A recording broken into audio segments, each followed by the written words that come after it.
Right then, let me tell you folks what a bloody night that was. The Celtic, they didn't just play football, they put on a bleeding spectacle. We're talking 5 goals to 0, a right hammering, and honestly, it didn't really matter what squad we put out there. Could have been the A team, the B team, even the Alpha team, like folk like to say for a laugh. But the point is, the Celtics showed up with pure swagger.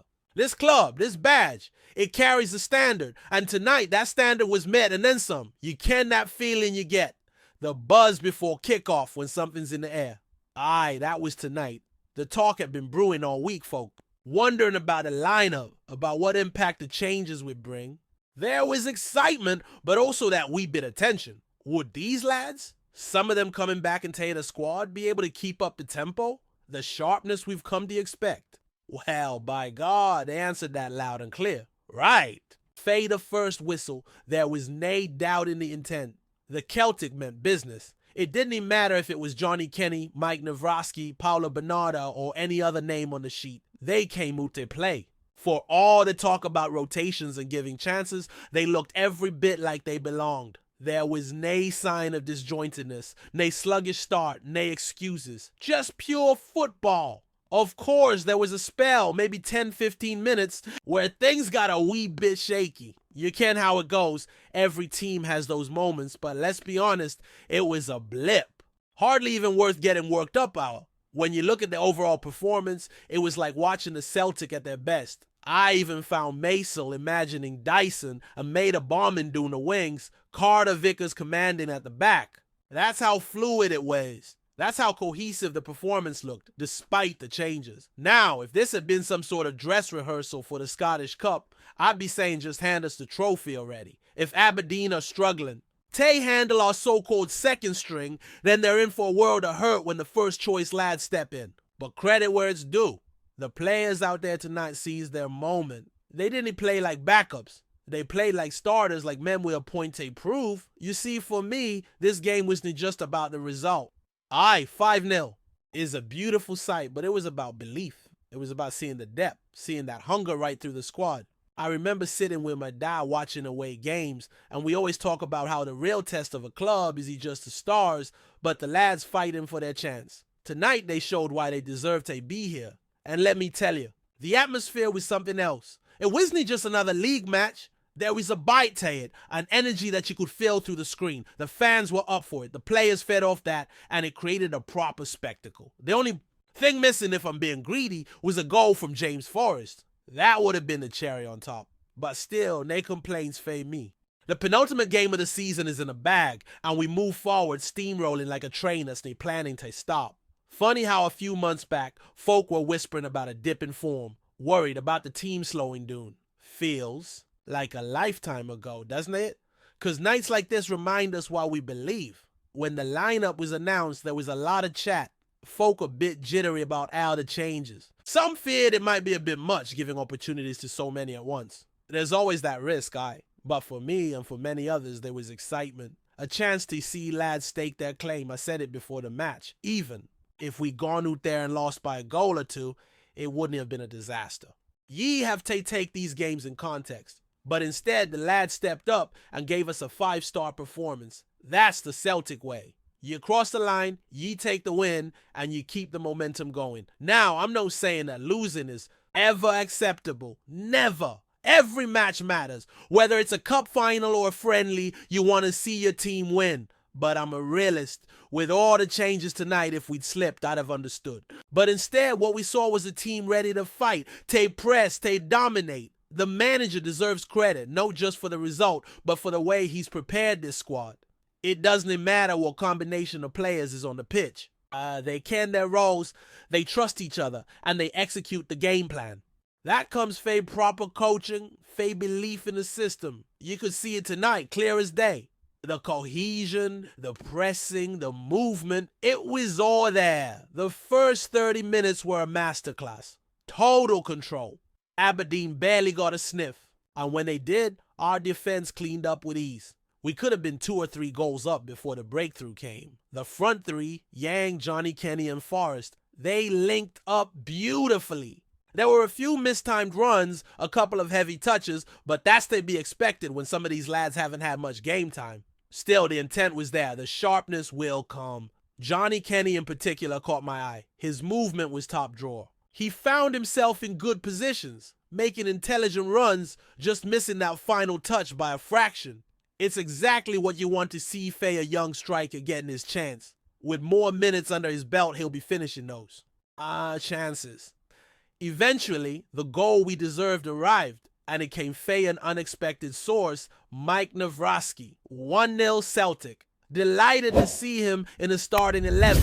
There'd been talk it might be his swan song, but after tonight's showing, maybe he's given the manager something to think about. I joked about it online, said he might be better than some of our regular defenders, and while it was tongue-in-cheek, there's always a wee bit of truth in jest, eh? I didn't ken his full story at Celtic, but if fitness has been the issue, maybe there's still time to turn that around.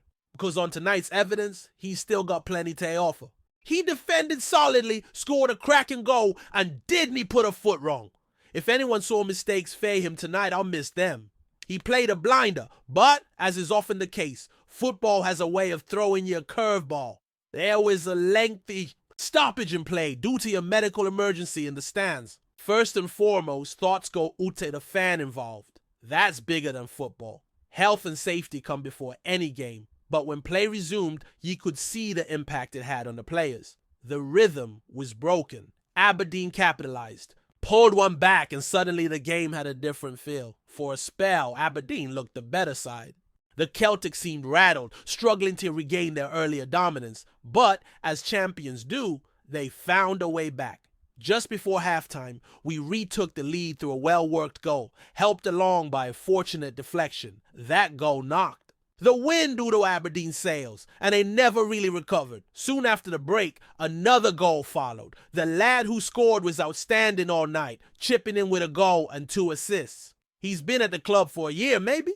Not always getting the spotlight, but he's proven his worth. Come and fay a club like Dundee. It's not always easy to make that leap, but he's done it with aplomb. He scored early in the second half, and the quality of play continued to impress. His link-up play, his vision, it was Ado on show you.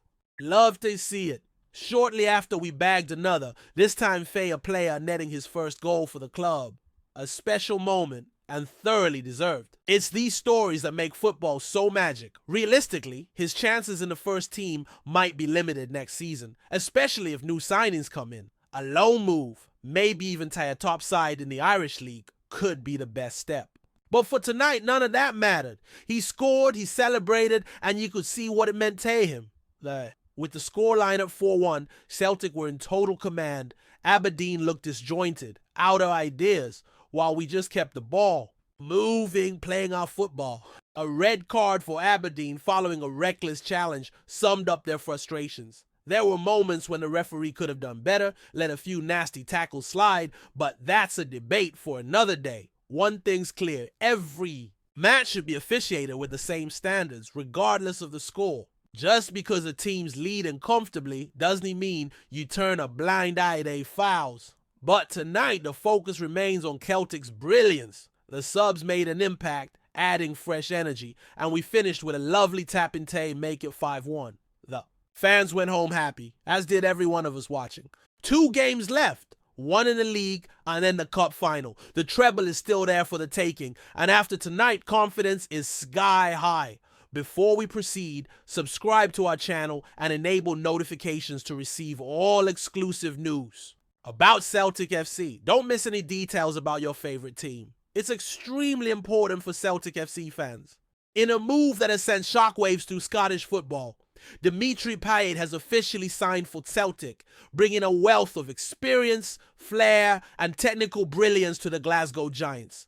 The Frenchman, widely regarded as one of the most naturally gifted playmakers of his generation, joins the Hoops in a surprise deal that is already being hailed as one of the most exciting arrivals in recent Scottish football history. Payet, 38, made his name dazzling crowds in League One, and the Premier League, where his spell at West Ham United turned him into a fan favorite thanks to his stunning free kicks, vision, and moments of pure magic. After a long stint at Olympique de Marseille and a recent chapter in Brazil with Vasco da Gama, many believed his career at the top level had come to a close. Yet, true to his character, Payet has chosen a bold new challenge in the Scottish Premiership, proving once again that class is permanent. The announcement has electrified Celtic supporters, who are eager to see how the veteran Frenchman will adapt to the intensity and pace of the Scottish game. Manager Brendan Rodgers, clearly delighted with the acquisition, described Payet as a game changer and praised his ability to unlock defenses with a single pass. His arrival adds experience and creativity to Celtic's midfield, which could prove pivotal in both domestic and European competitions. Though past his physical peak, Payet remains a player who can turn matches with a moment of inspiration. His